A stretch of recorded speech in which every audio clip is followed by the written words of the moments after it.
hasil yang luar biasa banget. Tahu ya juga mainnya kayak apa gitu kan. Di luar lapangan bahwa mereka tidak best friend, it's okay kan? Indonesia Masuk lapangan tuh kayak lebih yakin gitu. Oke, kembali lagi di PB Ina, Pandit Bulu Tangkis Indonesia. Dan saat ini kita akan membahas yang paling kelabu menyeliputi di partai tunggal putra, di mana ini yang sudah lolos ke Olimpiade, dua-duanya harus menyerah di tangan lawan-lawannya gitu. Dan ini sorotan paling banyak nih datang ke Jojo ya.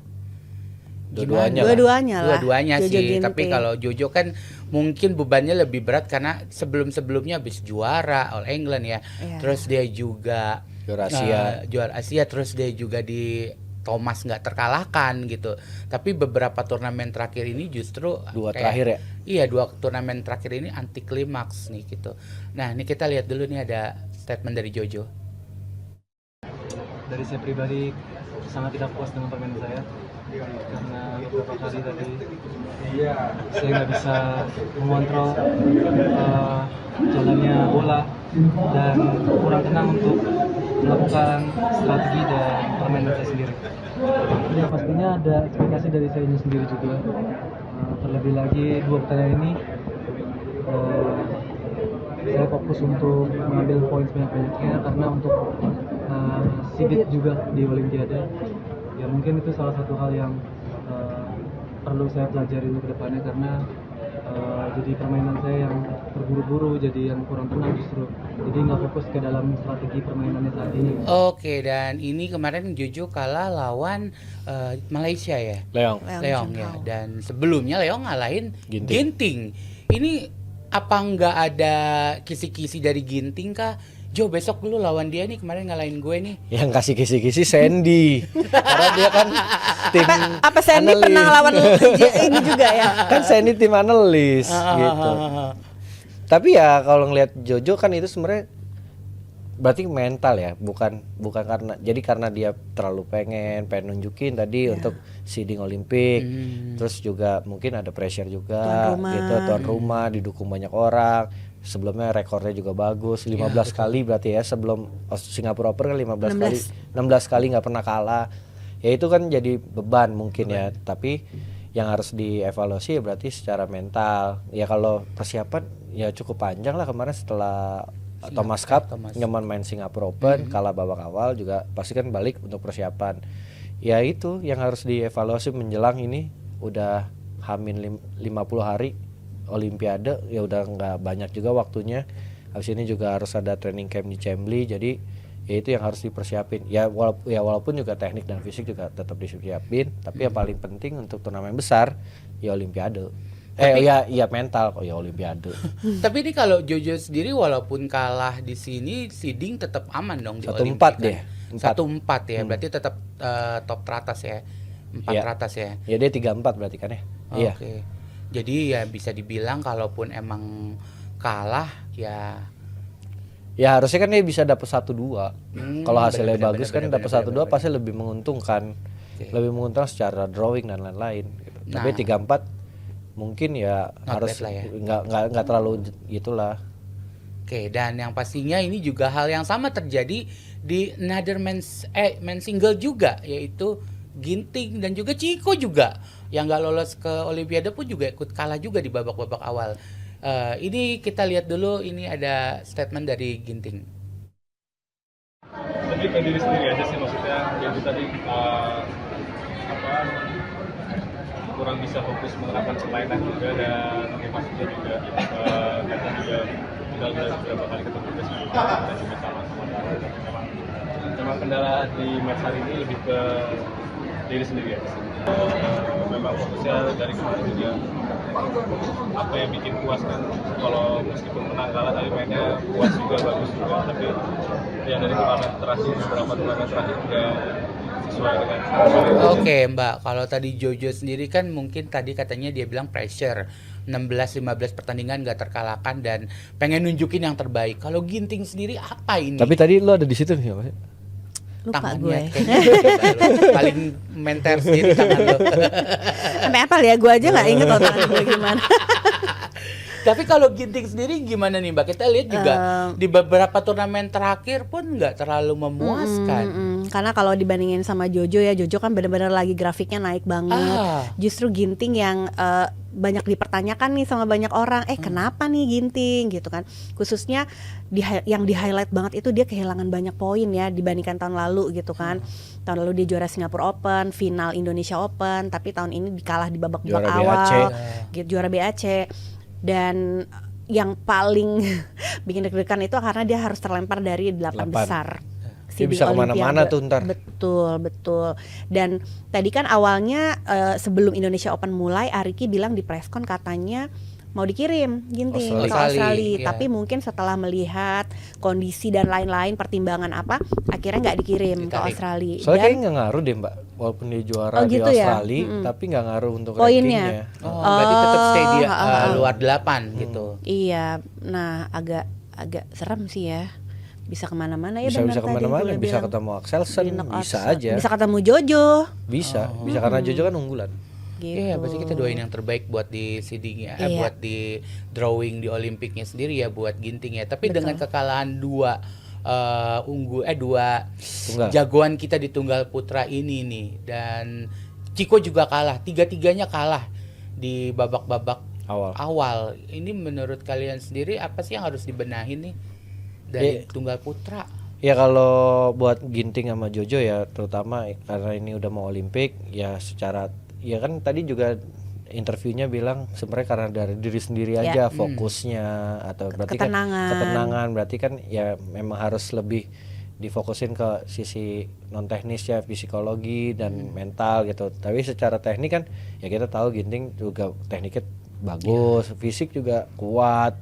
Tapi kan kenapa dia bisa nggak stabil ya, itu tadi bisa hilang fokus. Kenapa bisa hilang fokus ya Ginting harus gimana caranya, harus cari jalan untuk ini event besar 4 tahun sekali, kesempatan sekarang atau enggak sama sekali. Walaupun ya dia udah pernah dapat perunggu, tapi kan pasti pengennya ganti warna kan, bisa silver atau bisa syukur-syukur emas gitu. Iya, kita kan ya secara kita pendukung badminton lovers juga pengennya lo bisa maksimal, bisa dapat hasil yang bagus. Iya, dan ini kalau kita habis ngomongin tunggal putra ganda putra juga tadi kita udah sempat bahas sebentar di awal ya, dan Fajri bahkan kalah sama Leo Daniel. Ya, dan selanjutnya Leo Daniel pun harus tumbang dengan lawannya ya. Ya. Ini sebenarnya kalau kayak gini nih pertandingan antara satu negara, ini federasi bisa nggak sih memutuskan mana yang harus lebih nggak bisa lah, lurus gitu, kayak lu ngalah aja deh. Kagak lah dong, itu melanggar kode etik. Betul, kode etik dari BWF itu nggak boleh kayak gitu. Dan juga kalau kita lihat historinya kayaknya memang secara Leo head to Daniel head kalah 4-1 kan Leo Daniel yang lebih banyak menang dari Fajarian. Emang lebih enakan bolanya sih. Iya, mungkin cocok dia sama bola-bolanya Fajarian. Nah, ini kalau lihat sendiri nih kemarin gimana Fajarian ini nggak bisa tampil maksimal, kalah sama lawan negaranya sendiri, Mbak. Ya itu lebih tadi. Kenal lah ini Mbak Wit lah sama Fajri. Ya itu tadi ya, mungkin kalau secara permainan ya Leo Daniel emang udah cocok banget nih sama bola-bolanya Fajarian ya. Kalau dilihat dari historinya mereka lebih sering menang. Terus dari segi kesiapan mungkin mereka lebih fresh juga, lebih seger juga gitu. Fajarian kalau nggak salah final di Singapura gitu ya. Walaupun ya nggak tahu juga ya soal kondisi mereka seperti apa. Cuma mungkin Fajarian melihat gak gampang juga nih lawan Leo Daniel gitu kan.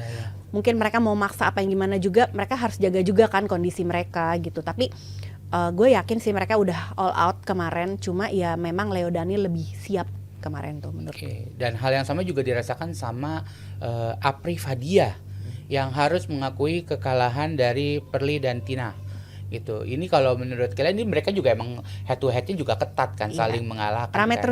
Rame terus ya. Tapi ini untuk kekalahan kemarin straight set. Lu nonton? Iya.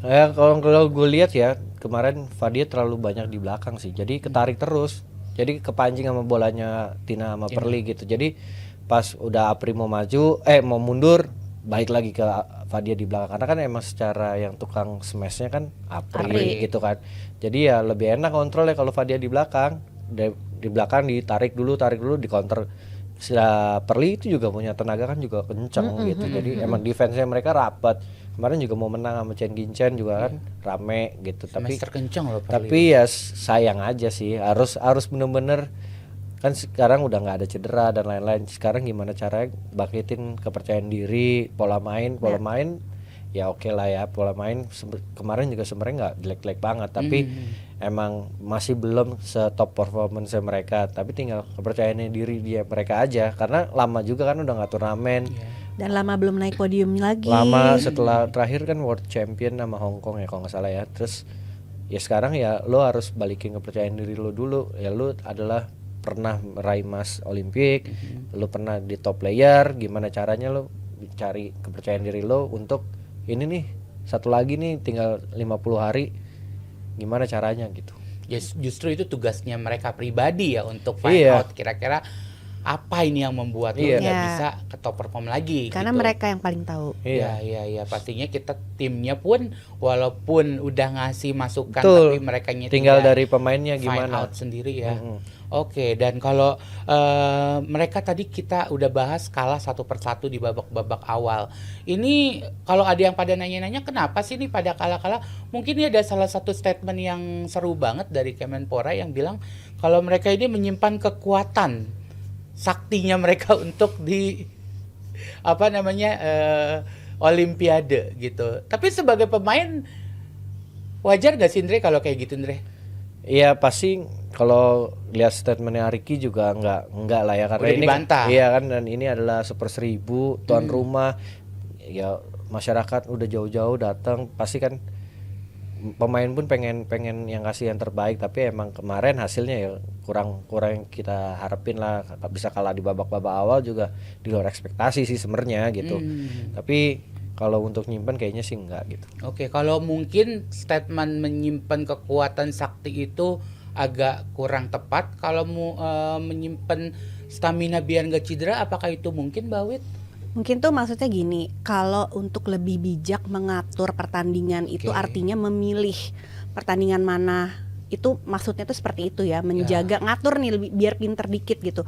Tapi ketika kita sudah memutuskan mau ikut turnamen ini, ya kita harus total, harus siap. maksimal. Ya karena kan gimana pun juga pemain itu harus berusaha maksimal untuk memenangkan pertandingan dia. Betul. Gitu kan. Betul. Jadi nggak ada sih istilahnya menyimpan juru sakti ya kalau kata Pak Menpora ya, dan ini sudah diklarifikasi juga sama Ariki gitu. Apalagi yang tadi Bule bilang gitu, penonton udah datang, kita kan tuan rumah gitu, pasti kan kita pengen dapat sesuatu hasil yang maksimal. Dan dari Ariki sendiri juga bilangnya enggak, kita memang maunya dapatnya semaksimal mungkin, sebanyak mungkin lah menempatkan wakil ke final, tadinya maunya begitu gitu. Tapi kan di luar sendiri kita nggak bisa mengatur asumsi orang ya terhadap apa yang terjadi dengan teman-teman yang hobi cocokologi atau hobi berasumsi dengan melihat beberapa turnamen yang kurang sesuai ekspektasi, kalah-kalah di babak awal. Banyak yang berasumsi kalau mungkin mereka nyimpen kekuatan buat nggak cedera, atau mungkin mereka takut kalau mau withdraw bakalan kena denda kayak gitu. Enggak sih. Jadi mendingan kalah begitu aja gitu. Enggak, kalau pemain Nggak mungkin apalagi ya. udah pemain top level, Ya, mereka ya, itu komit kalau misalnya mereka udah ikut turnamen ini, Ya. ya udah lo ikut. Kayak kita lihat Georgie. Georgie kemarin itu kan sempat dia bilang ada masalah juga kan waktu di Ankle. Singapura, Ya, ankle-nya. ya. Tapi lihat penampilan dia di Indonesia Open, nggak ada tuh dia nyerah-nyerah apa segala macam, jatuh bangun. Walaupun memang tetap harus dia kontrol juga ya, jangan sampai gimana-gimana gitu. Jadi menurut gue sih once lo udah komitmen, apalagi di Indonesia, penonton udah bela-belain dari mana-mana tahu gitu ya, beli tiket apa segala macam, pasti kita pengen satu yang maksimal. Menurut gue sih nggak ada nyimpen-nyimpen kayak gitu ya, harusnya nggak ada. Jadi nyimpen kalau kekuatan. menurut dari orang, Kalau ngatur ngatur kekuatan, milih turnamen ini ikut ini, enggak, itu harus. tapi once udah Once lo udah komit. memutuskan gue ikut ini, ya udah maksimal di situ gitu. Tapi negara lain pun kita bisa lihat kok prestasinya juga nggak bagus gitu. Iya, Maksudnya naik turun juga Ya, kan. bukan cuma Indonesia doang, Jepang Jepang sekarang. nggak ada juga gitu, Malaysia juga nggak ada Ya. gitu. Ya ini kan Man sama TK Iwun pun baru naik lagi gitu. Dan berapa turnamen terakhir ya udah Cina aja merajalela. Always ya. Ya semoga di Olimpiknya dia nggak merajalela gitu. Udah lu ambil duluan deh gitu.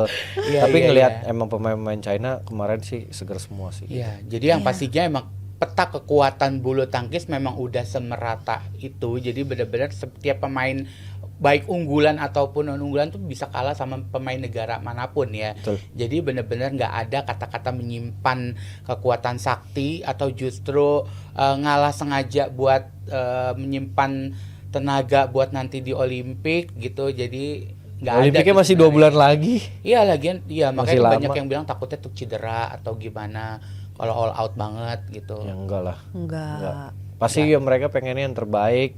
Udah ya kan ini juga penghitungan seeding. Kan ngaruh gitu loh buat seedingnya mereka di Olimpik. Percuma kalau dia ngalah-ngalah terus Di gak dapat Olimpiknya poin nggak terus dapet, iya. di Olimpiknya ketemunya langsung yang unggulan gitu kan juga rugi gitu. Iya, dan apa sih kita doain yang terbaik aja. Mungkin emang di sini rezekinya masih belum dapat. Udah total seperti apapun, insya Allah nanti di Olimpiknya Amin. bisa memberikan Peaknya. yang lebih dari Super 1000 ini. Amin, gitu. amin Dan banget. mungkin Andre ada yang mau disampaikan kah? Nah jangan lupa Jebret Team bisa beli merchnya Jebret Media di e-commerce kesayangan. Nah ini ada satu timnas satu Indonesia, ini bisa jadi semua cabang ya, bola, badminton, karena ini timnas siapa kita Indonesia gitu. Oke, sekali lagi jangan lupa beli merch dari Jebret Media yang pastinya di e-commerce kesayangan kalian. Dan tetap saksikan di PB Ina karena kita bakalan balik lagi setelah yang satu ini. Hasil yang luar biasa banget. Tahu ya juga mainnya kayak apa gitu kan.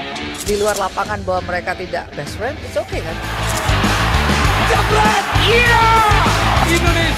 Masuk lapangan tuh kayak lebih yakin gitu.